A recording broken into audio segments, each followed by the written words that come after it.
Reddit, what is the creepiest true story someone has ever told you?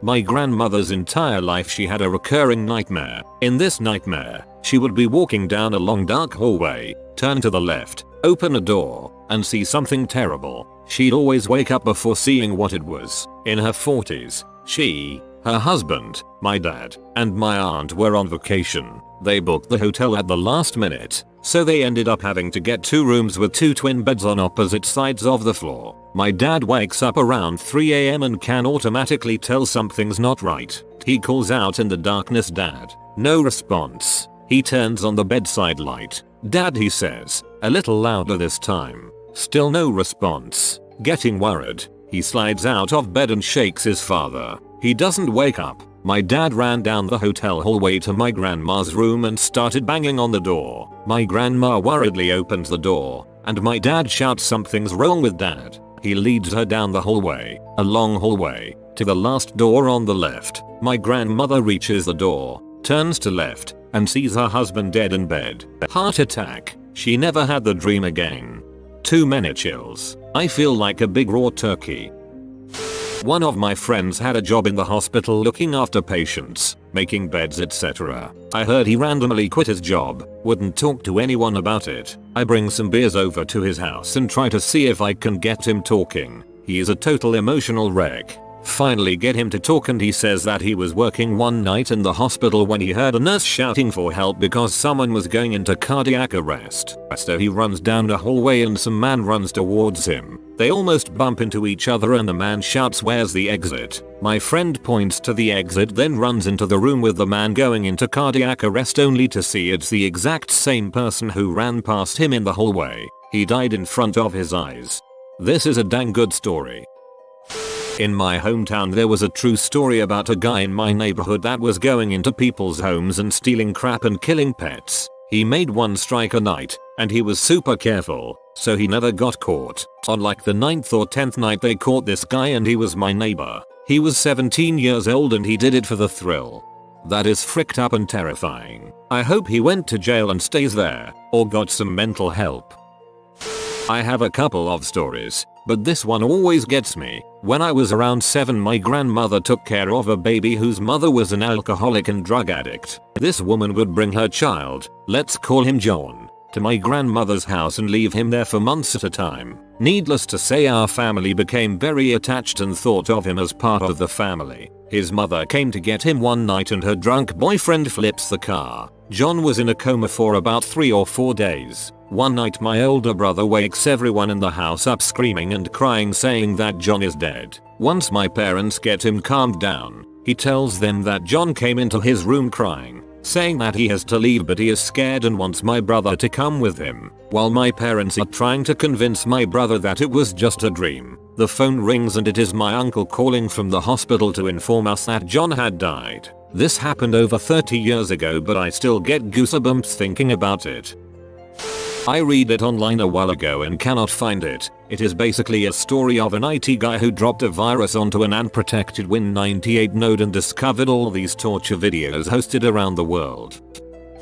I live near a camp that I used to attend as a child. When I was 7, there was a counselor at the camp who was Russian. The camp has a very large staff exchange program with many different countries, and very weird at that. The counselor said he was incredibly fast, and during staff-only campfires he would catch, skin, and eat live rabbits. He could do this crazy, sleeper hold move. It essentially was a strangling move that knocked you out for a few seconds. You came to and were fine a minute later. I saw him do it on a counselor once. The guy was out for about 10 seconds. He was forbidden to do it after that. However, kids got curious and started asking him to do the move. He would do it in secret, but he would increase the severity of his holds, which would in turn keep the kid knocked out for a longer period of time. One day, a camper went missing. He wasn't in his bunk, despite going to bed with his cabin that night. They did a camp-wide search, keeping us all on the soccer field for about 2 hours. The counselors had to start searching the water. They found his body under the sailing dock,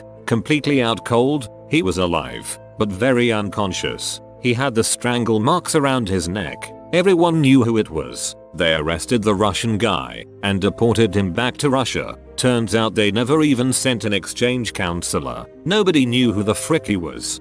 And he grew up to be the president of Russia. The end.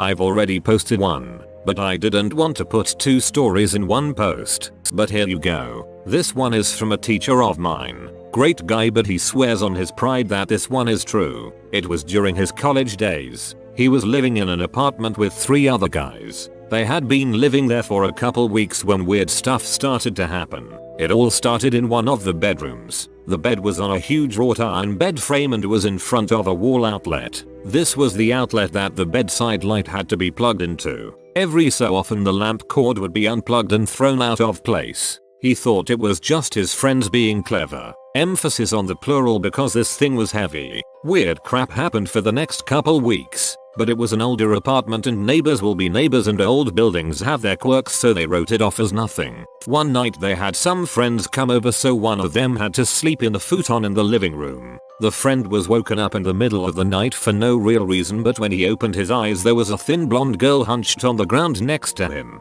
Now not much can make a 6 feet 4 inches 250 pounds tough guy panic, but this did. He just stared, hollering and yelping for his friends to come out as he grabbed for every square inch of the sheets. His friends thought he was just messing with them, but his face said otherwise. They just hung out for the rest of the night till he calmed down. They eventually ordered pizza just because they were no longer tired. When the delivery guy got here he was surprised. "Hey, this was my old place when I was in school." My teacher chuckled. "Hey, did weird crap happen when you lived here?" The pizza guy went blank.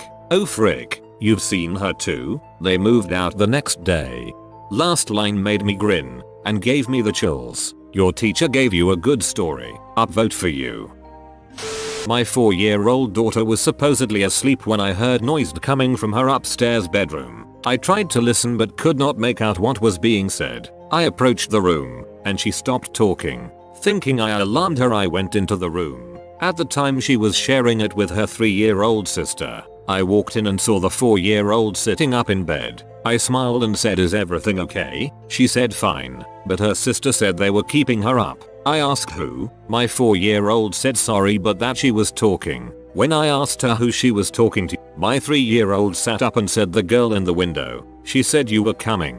After I crap a brick, I asked who the girl was and they both said a girl comes and stands in front of the window at night and talks to them. Not knowing what to say, I said okay, tucked them in and hung around outside their door. The next day I asked about the girl. They said she came back but was mad. I waited a few days and asked again. My 4-year-old said the girl in the window was still mad. I forgot about it for about a week. When my wife said, "Who are the girls talking to upstairs?" Freaked out, I ran upstairs and both girls were sitting under the window looking up. They turned and looked at me and asked if I wanted to meet the girl. When they turned around, disappointed, they said the girl left. It has been about 5 years since and I have not heard about the girl in the window since then. My bed is right next to a window, you son of a bee, but I'm 3 stories up. That bee can try.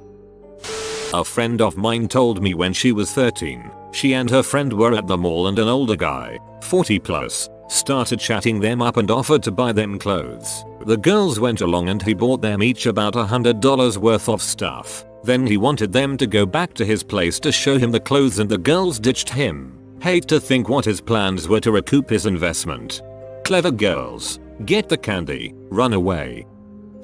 When I was about 11, some friends and I were having a slumber party and we all snuck out of the house in the middle of the night and went to a park about half a block away. We had been there at least an hour or so when I thought I saw a large shadowy figure about 100 feet away, lurking in the shadows under some trees. We all turned to look and stared in the shadow's direction for about 5 minutes trying to make it out. Right about when we had decided we were seeing things, the figure started running at us at top speed. We jumped up and ran back to the house as fast as we could go and locked the door. We could hear someone moving around the outside of the house and then it began tapping on the windows. We couldn't wake anyone up since we would have had to admit we had snuck out. We spent the night huddled together in the middle of the living room, waiting to be murdered. Luckily we weren't. Crap, we gotta tell someone that we're going to get killed. But we can't say we snuck out. They'll kill us. A friend of the famous told me a story of her good friend, a very beautiful teenage girl. She lived in the boonies and one night she was getting ready for bed when she glanced out the window and saw a red flicker. She moves closer to the window trying to figure out what she is looking at. Finally she turns off her light and looks out the window to see a man with a video camera in a tree a few feet away. When they arrested the guy they noticed that at the spot on the tree where he had placed his ladder, there were thick grooves, as though he'd been putting his ladder there for months. This isn't a story someone told me, but it was a creepy experience nonetheless. Back in junior high, a girl brought a Ouija board to school. Look up how it works first if you've never heard of it before. Naturally, almost all of us thought it was complete BS, but a group of girls became obsessed with the thing throughout the day. Finally, I got tired of it and wanted to prove that it was nonsense, so I told them to guess my grandfather's first name, something I knew none of them would know because they weren't close friends and my grandfather lived hundreds of miles away. They guessed correctly on the first try. It was a little unnerving. My mom, grandparents, aunt and uncles and several of their neighbors all swear they saw UFO hover over my grandparents' house in the late 1960s. They said it just hung over the backyard, silently spinning, expect for a faint whizzing sound for a minute or two with all sorts of colors in a ring. My mom and grandma said they remember the television and radio in the living room turning on full blast, getting transmissions and broadcasts from other countries and other languages, and appliances in the kitchen were rattling. My uncle said it was hanging right outside his bedroom window on the top floor, and that he was too scared to move, just stood by his window, staring. Another time I'm pretty sure I saw a UFO with my mom behind our house about 10 years ago. Our backyard is basically a mile of farmland, and there was a bright, white light bouncing in the middle of the field and then it just shot up and was gone. 10 years ago, about 2 years after my mother had died, my dad was getting remarried. Before my stepmom was going to officially move in, we had to clean out a lot of the house because we were consolidating 2 families worth of stuff. One morning while we were cleaning, my babysitter and I found a fancy mug of my mother's with the emblem of her college and accidentally left it in the upstairs office. My dad came home from work a few hours later, and suddenly the mug was downstairs in the kitchen on top of a sample of the wedding invitations. No one had touched it since the morning. We joked about the haunted mug for a while, how it was my mom giving her approval of the wedding. Nothing happened again for a bit until a little over a year after they were married. My stepmom had misplaced her car keys and spent half an hour searching every corner of the kitchen for them, which involved many laps around the island counter, which had been scoured thoroughly. However, on what must have been the 50th lap around, she saw that her keys had appeared on one of the corners, with the mug next to them. We put it on a high shelf and it hasn't moved since. You have been visited by the swole skeleton. He'll give you good calcium if you subscribe in 5 seconds. If you are new to the channel, you can subscribe. I publish new videos every day. Until then, check another video, or don't. Either way, have a great day you magnificent people.